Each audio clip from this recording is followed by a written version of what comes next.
What is worse, you might hurt yourself badly if you hit the ceiling with your head. Jumping is not worth the risk at all. Mythbusters tested this approach. Believe us, it didn't end well for the dummy inside the elevator.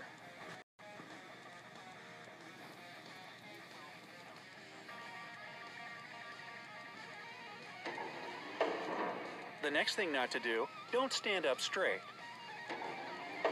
Standing up straight and hoping for the best is also not the best idea. Nothing good is coming. What is coming is a weight 10 times larger than that of your own body dropping on your legs at the moment of impact. Now, with all due respect, neither you nor anyone else can survive that. So now that we're clear of what you should never do in a falling elevator, let's get to the best course of action. Number 1, lie flat on the floor. Your best bet would be to lie flat on your back. This position will help you distribute the force of the impact across your entire body. Yes, your small thin bones will probably snap anyway, though it mostly depends on how high up you were when the cable snapped. But it might help you avoid more serious damage. Or not. Nobody is absolutely certain. It's probably pretty hard to think clearly in such a situation, but you should also remember to cover your head with your hands. When the elevator lands, it will most likely be destroyed. So, protecting your head from debris might save your life. Or not. The problem with lying flat is, well, your brain. Like in a car accident, a sudden speed drop from, say, 60 miles per hour or 96 kilometers per hour to 0 can and will cause a severe brain concussion. Another issue is that when falling, you are weightless. So you'll have to hold yourself in order not to start flying. Yes, there are many downsides to this approach, but even considering all of them, experts agree that it's the only realistic way to save your life. Or not.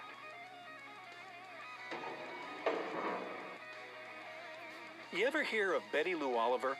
She worked as an elevator operator for the Empire State Building in New York City.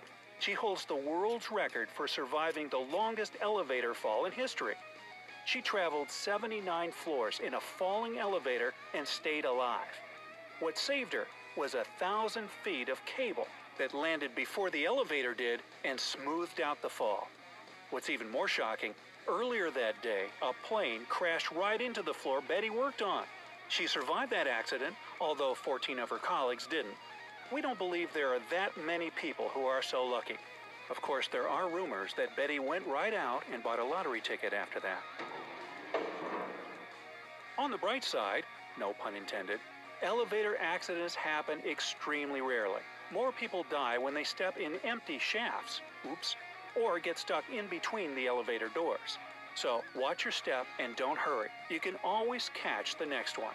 Also, some elevator shafts have special buffers that, in case of emergency, are supposed to make the landing smooth. Actually, the only surefire 100% way to survive in a free-falling elevator is take the stairs. Don't forget to share with your friends to keep them safe. Like this video to let us know that you enjoyed it. I've never... What the heck? Andrew, why did you do that? What the heck? Andrew. Why did you do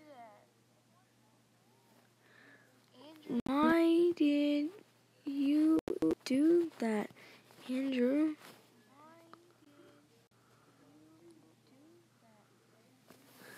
Oh my god, what the frick, Andrew?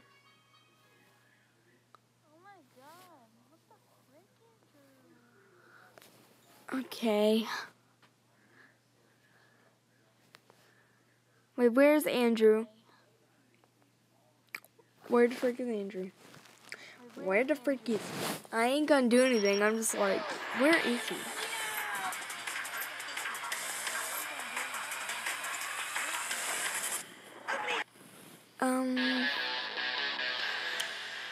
Okay. 8 tips that might save your life one day. Statistics say we live in the calmest of times in the history of humanity. However, the world is still a dangerous place. For instance, do you know how to escape from a sinking car? it's not as easy as it seems. Today, we're going to tell you 8 simple life hacks that will enhance your security. Oh, shut up.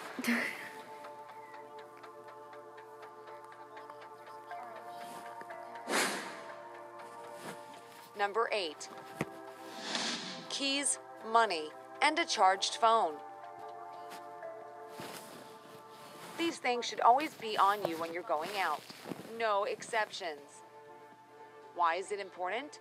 You should always be able to call for help or a ride back home. Also, your phone may become a means of saving up.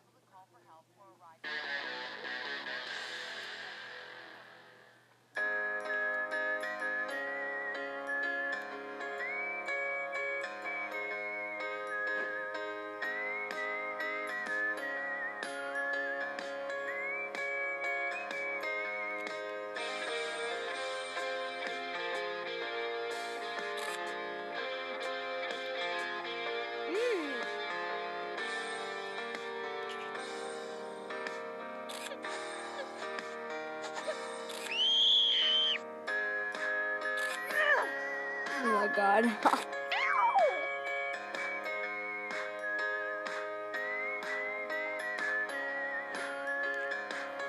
Same, Jay, same. That's so weird. Where is he?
Correct answers to the most confusing children's questions.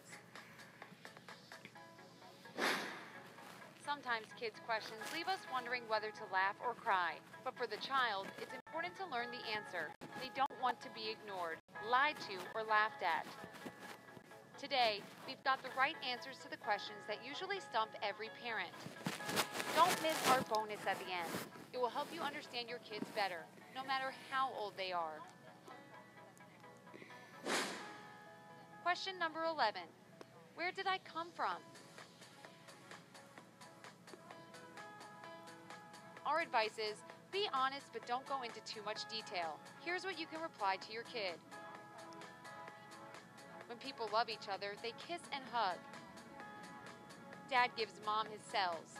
They join with moms, and a baby starts growing in her belly. He's tiny and smells like a fish inside mom. He gets bigger. I'm watching the weirdest video. And he's born. Older children can be told about the concept of sperm and egg cells. Question number 10. Will I marry mom when I grow up? Almost all kids start asking this question when they first start feeling attracted to the opposite sex. Gently say no. Here's what you should say. Everyone has their role in the family. Your sister can't become a dad, and your dad can't become a grandma, and you can't become your mom's husband. When you grow up, your mom will Jay, always you be do old. not have a problem. You'll still love her, but you'll want to marry someone else instead. Someone young and beautiful. You'll love each other and have your own kids.